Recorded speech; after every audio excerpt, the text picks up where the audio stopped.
Mayong adlaw kaninyong tanan nga nagpaminaw karon, ning tulumanon kini ang akong suliran. Ilabi na kaninyo Dr. Rene Obra ug Atty. Eileen Batan. Ingon man sa mga artista nga maghatag og kinabuhi ning akong suwat suliran. Nagawalan ko sa pangan nga Kathy, 26 years old, minyo ug may usa ka anak, taga Kabadbaran, Agusan del Norte. Punto legal kini akong suliran. Kabahin kini sa akong anak nga dili ihatag sa akong kanhing bana ug ugangan. O bisan makahuwa man lang ko. Nagtabuwag man gud mi sa akong bana aron inyong hisabtan. Sugdon ko dihang 15 anyos pa lang ko may mabdos. Ingon ini mga panghita ko.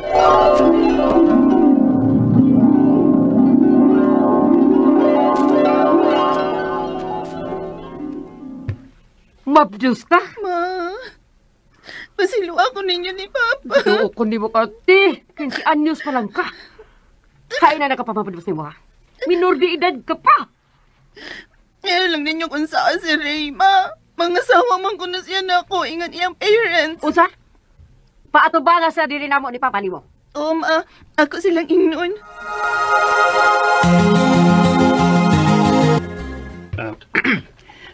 Ni Ami, aros pagsulbad aling problema sa atong mga anak. Akong pangutan lang akong anak, may gugma man sa puno siya ning Kati. Maong, dayon nun lang nato ni sila kay may maabot ikitang apo. O niya, unsaon man ana ron, nga dili pa man ni sila makasal kay minor de edad pa man ning among anak. Aw, inig ka 18 anyos ni Kati, ato kay sila ipakasal. Unsa?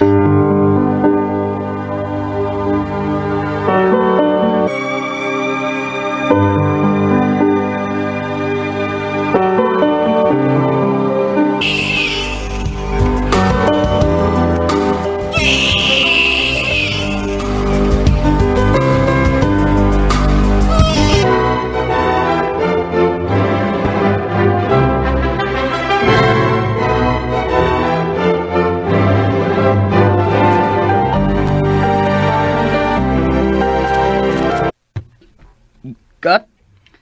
Naunsa naman taon kari, oy. Imbis nga kasal na hinuntang may anak na. Bigara man sa hinuntang kasbisyon ni mo. Sige naman lang kang mauli nga hupog.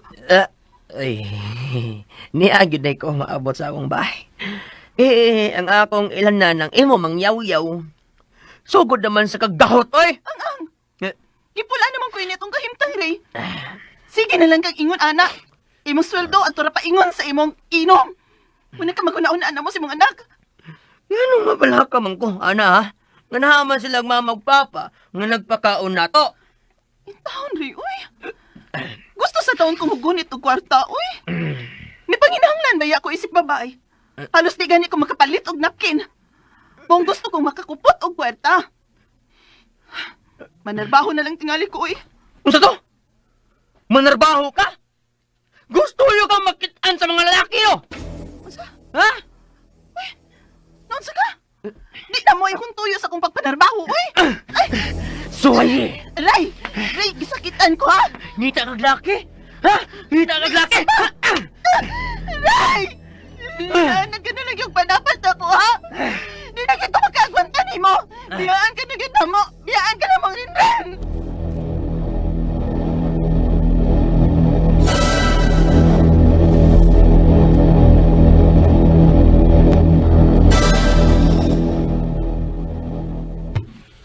Unsa? Manaog ka diri sa mong primay? Kita ka pa. Gikulata na sa ko si mong anak. Di ba sakitan na sab ko? Maong mabiya na lang mi dinhi sa akong anak pa. Kami ang nagbuhi diri rin. Maong di mo madaang among apo. Kami ang may mas katungod sa bata. Usa?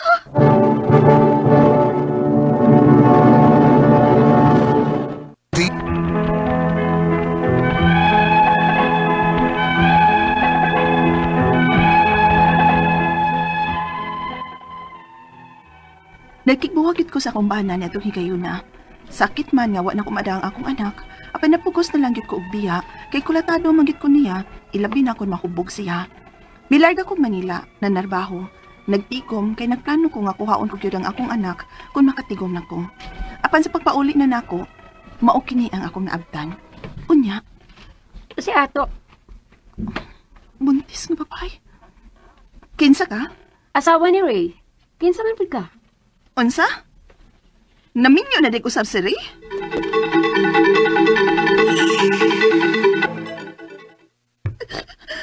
Kilak-kilak man ka. Gisayangan kas imong bana. Ma, Oy, ayaw hilaki tong bana ni mong may hinungdan ay kati. Hinuon pagpasalamat. Nga may laing tanga nga babae nga nipunit niya. Aron dili na unya siya magsamok-samok pa nimo. hindi ko ba nakideng among kaminyoon, ma? Hagbay ra. Wala ka mibaw. Dugay na kay kuna hibaw. May laing babae ng imong bana. Ug wa ko mainteres sa pagsulti nimo kay nagtuo kung wa na sa sirbili para nimo. Kani desisyon nagugang ang bubiya kaniya. Abi na kung waon na to. Unya, nakilat pa lagi karon. Baon akong among anak, ma. Kana, panghingos gina kainahan ka. Aron makakita na sa tao may usab sa bata kay digit sila magpahuwam sa bata.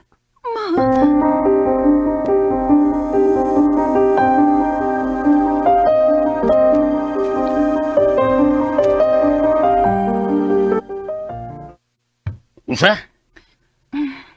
May lain ng mga asawa si Ray pa. Ug may umaabot na silang anak. Murag mahimpit na gid siguro ang among panaguwak pa. Maong kuhaon ko na lang untang among anak. Unsa? Kaya ano? Ikay nagbuya na? Pa, dihang nanarbaho ko sa Manila, muhatag unta ko sa akong anak. Ipahaton ako mama din his inyo. Pero, di man ninyo dawaton. Ug dili gani ninyo ipakitang akong anak sa akong inahan. Ay mo anak pa. Unsa man day ni? Wala ko katungod sa akong anak. Ang akong pamilya. Wala mi katungod kang dongrin rin pa. Ako man ang anak. Ikay na naog ining baya. Gibiyaan mo ang imong anak og Sayod kagad pa kun nga no. O kung sa hinungdan kun nga nung mibiya ko din sa inyo. Saksi mo kung giunsa ko pag maltato sa inyong anak. Apan siya paghihapon ng inyong gilabanan. Mibiya ko pa kay may mulaban ako din eh. Kay kamo mismo yung mga ginikanan, marag musugot man lang mong mapatay ko sa inyong anak kay maminaw raman magikulat akong rin. basta! Itabla ng istorya pa. Mao ni akong desisyon ang sa among pamilya. Magigkamatay ni kung kuhaon ninyo ang among apo nga si Renren.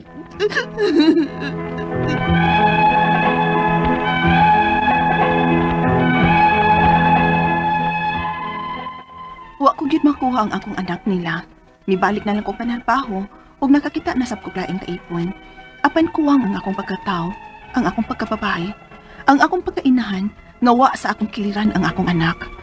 9 anyos na siya karon ug gusto na kaayo kong makakita kung unsa na iyang dakway. Ang akong mga pangutana mao kining mosunod. Unang pangutana, nagbuwag na mi sa akong bana ug wa ko madaang among anak kay dili man lagi mosugot ang akong bana ug ugangan. Di ba gud nga ari unta man ako ang bata kay 5 anyos pa man siya atong higayuna? Ikaduhang pangutana, nilarga ko Manila aron manarbaho. Pagbalik na ako, may lain ang kaipon ng akong bana ug buntis kini. Pwede ko ba unta sila ikiha kay nag-ipon naman sila? Ikatulong pangutana, gusto bang akong bana ug ugangan nga wa ko nukoy katungod sa akong anak kay sila ang nagbuhi ug nagpadako niini? Pwede ay nilang irason ang akong pagbiya sa bata? Na ang tinuod nga rason, tungod kay kulatado ko sa akong bana. Ikaupat og katapusan, 9 anyos na karon ang akong anak. Dili man ihatag sa akong bana ang ugangan. Dili gani mo sugot nga akong huwaman. Unsa may akong buhaton, ug asa man mi moduol aron matabangan ko. Palihog, tabang yung tamagi ko. Kini ang akong suliran, Kathy. Maayong adlaw mga suking tigpaminaw, kini si Attorney Elaine Bathan og ako ang muhatag ninyo og tambag tubag solusyon kalinawan sa inyong mga pangutana. Of course, mga problemang may punto legal, mga personal na tong mga pangutana, personal na tong mga problema ay mogkabalaka ipadala na nato sa suliran_612@yahoo.com or sa ato ang Facebook account nga kini ang akong suliran official writers page. Pwede sad atong ipadala sa 3rd floor, Jose R. Martinez Building, Osmeña Boulevard, Cebu City. Standby mo mga suking tigpaminaw kay mo balik mi kahuman ani nga pahinumdom. Sender nato karong adlaw kay taga Kabadbaran, Agusan del Norte ug atong taguon sa pangalan nga si Kathy. Gipadani ni Kathy ang iyang suwat sa kiniyang akong suliran official writers page. 26 years old, minyo na ni Kathy na sila'y usa ka anak no nga nagbuwag naman guni sila sa iyahang bana o niya di ipahuwam na amang gudi ay ngadto sa iyahang bana ang ilahang bata. Sumuni iyang unang pangutana, nagbuwag mis akong bana ug wala ko magdala sa among wala ko madala ang among anak kay di musugot ang akong bana og ugangan. Di bagod nga ari unta nako kay 5 years old pa kuno ang iyahang bata. And I agree with you, sakto ka kay ang ato ang balaod nag-ingon nga kung ang bata no nga gipanganak sulod sa minyoon, minyo ang mamagpapa, pero ang custody kung 5 years old or 7 years old below, nya 5 man sud sa banga, siya adto gid na siya sa custody sa mama. Unless na agree like kanang circumstance nga rare na gud pud kaayo no, makaingon gud nga di gyud pwede, di gyud maka ngayon dili maayo gyud, bati gyud para sa bata kung adto sa iyang mama. Kung adik na ay mental or psychological disorder, kanang mga ingon ana. Pero kung walay problema no sa mama, maski pag moingon kag way trabaho, way kita, mas dako kita ang papa, di na siya ang basihan. Adto gyud na ngadto sa mama. Ngano man, obligado man pud ang papa mohatag og suporta. Di man ang ingon nga kay abi buwag mo na as mama ang bata, na as asawa ang bata, wa kay obligasyon. Nga ala anha na nimo ikay padako diha, ikay bayad, ikay gasto. Oy, dili dong, no? Anha gihapon na sa imuha kargo ang responsibility sa paghatag pud og suporta. Kay anak man na nimo, mawa din pagkaanak anang bata kung wa nimo, di man wa day mong obligasyon, di po, no? So, sakto ka. Anha nimo and you have every right nga kwaon ang bata, ha? Ikaduhang pangutana nila, gako Manila aron man trabaho. Pagbalik nako, may lain ang kaipon ng akong bana. Agoy, og buntis. Pwede ko ba unta silang ikiha? Kay nag-ipon man sila, pwede ka ayuday. Kay di ba? Ingon ko ninyo sa una nga kung ang laki nga minyo, makigpuyo og laing babay, nga di niya asawa, skandaluso ang ilahang pagpuyo, unya ang ilahang pagpuyo. Mura silang banag asawa, samot nga nabuntis, mura silang nailain ng yung pamilya. Pwede gyud tayo silang makiha sa kasong gitawag nga concubinage. Pwede nato sila ikiha dihang dapita, mahimo gid nimo sila gyud untang ikiha. No, kung nagpuyo pa sila hangtod ron, ingon ato nga mga sitwasyon, pwede gid hapon nimo silang ikiha hangtod karon, no, for concubinage day, no? Kaita ikaw pa ning trabaho, ikay naning pad, naning kamot sa pamilya, nagpayahay ning usa, moy nangitaglain. Lame, winners bana, way hinungdan, way ayo. Katulong pangutana, husto ba ang akong bana og ugangan? Nga wa kuno koy katungod sa akong anak, kay sila'y nagbuhi og nagpadako ini. Pwede ba day nilang irason ang akong gibiyaan ang bata nga ang tinuod nga rason tungod man kay kinulata ko sa ako ang bana. Again, whatever your reason is, no, basta dili lang nga naa kay laing kapuyo o ning kagiw ka kay naa kay lain, no, nga kalambigit. Kung ang imong rason kay ni trabaho ka,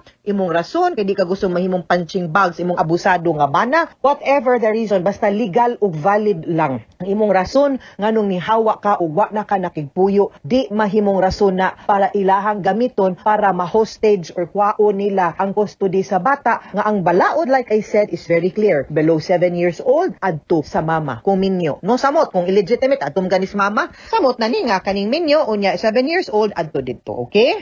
So, ayaw tuo, ana, di na pwede nilang gamiton nga rason nimo. Katapusang pangutana, karon of course, kay pila katuig naman tong nila, by 9 years old na ang bata, no?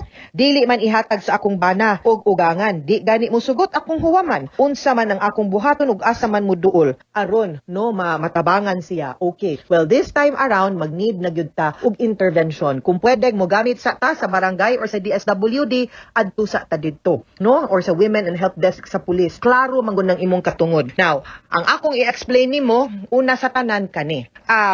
Di ba niingon ko nimo nga kung 7 years old below adto sa mama, no? Pero kung maabot naman gud nag 7 ang bata, dulog dumingon tagway buot pero maka-decide man gud na og dako pud ang atong ihatag nga pagtagad ug hatagan pud na tubog at pud, no, nga wait ang kaning gusto pud sa bata, no, in making decisions para niya, gani gitagaan siya sa balaod og opportunity nga maka-decide or makastorya o makasulti kung asa og kang kinsa siya gusto mo stay or nga mo adtud mo puyo, no? Pero wa na nag-ingon nga kay abi ni pili baron siya pananglitan, no, kay tungod sa kay dugidugayon sa panahon na influence, na brainwash or nakagusto gyud pud siyang adto siya sa iyang papa. Why problema? Kay ngano man wa man na nag-ingon nga kay abi adto niya di na ka pwede makakita. Pwede man ta mo fight for joint custody. Pwede man na, di man na pwede ingon nga abi ni pili ngadto sa iyang papa, di na gyud na pwedeng mapunta nimo. Tungod kay ginikanan ka, tungod kay minyo pud mo gitaganan pud kas balaod ug katungod. Isip inahan nga maka-spend og time ngadto sa iyahang anak or sa mga bata. Munang naay gitawag na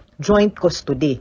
Pwede ta, no, nga makapangayo og joint custody. Mao na nga moingon nimo nga pwede ka moduol lang usa sa DSWD nga kung mamahimo, no, matarong lang og storya ang pamilya sa imuhang bana ug ang imuhang ugangan nga pasabton sila nga dili pwede nga inyo rang wa ko di ko ka exercise sa akong katungod isip mama. Kay mama mampug ko ug di man pud pwede magdako ang bata nga di makailas iyang mama. Dili man na maayo pod, no, dili pod mo maayo nga lolo ug lola, di pud ka maayong amahan kung did-an nimo. Labi na nga ikaw ang papa naa na ra ba kay lain, no? So dili siya pwede, no, mahimong suluhon. Ipasabot sa ilaha na kung dili gani gyud, of course, no, ang mahitabo nato ani is this: we will have to file for custody, either full custody or joint custody. Ang huwes, ang korte mo'y mo decide unsay maayo sa bata. Nga magahusay lang gyud unta mo, kay di naman gyud mo maghusay, no, sa inyong relasyon, ayaw iangin ang bata. Ang bata sa mga naminaw nato karon nagkinahanglan nagmama, nagkinahanglan og papa. So long as atong mapasabot ang sitwasyon nga kung wa namang gani mi nagkasinabot sa imong mama, maka-feel gihapon ka nga love ka namong duha, no? By having joint custody, ayaw ninyo did-i ang papa, ay ninyo did-i ang mama nga makahatak o hag time,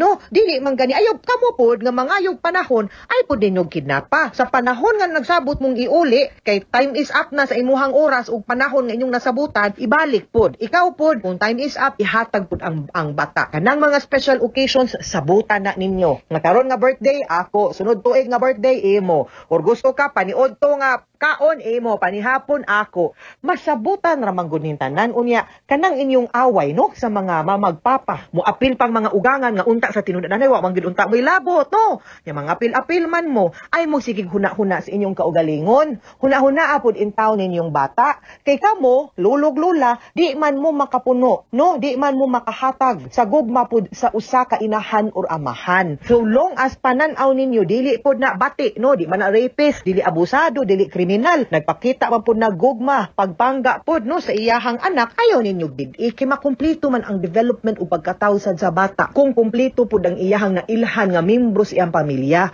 di na gani na normal nga gabuwag, di pa gid niya masabtan ang sitwasyon, magdako pa gid siyang gaaway mong mga dagkong tao, unsa man ang inyuhang ipakita nga maayo sa bata. So, let us be open, no? And at all times, let us always look at the welfare and well-being, no, sa bata. Dili ang ato ang kalagot ug aligot-gut ang mangibabaw dapat ang kaayo para sa bata. Mga suking tigpaminaw, hinaot unta nga naamoy nakutlo na pagtulunan karong adlaw, kini si Attorney Elaine Bathan. Daghan kaayong salamat sa inyong pagpaminaw sa atong tulumanon hangtod sa sunod nga sugilanon din higapon sa tuang programa. Kini ang akong suliran gikan sa RMN Production Center. Radyo mo nationwide. Tatak RMN, daghang salamat ug maayong adlaw.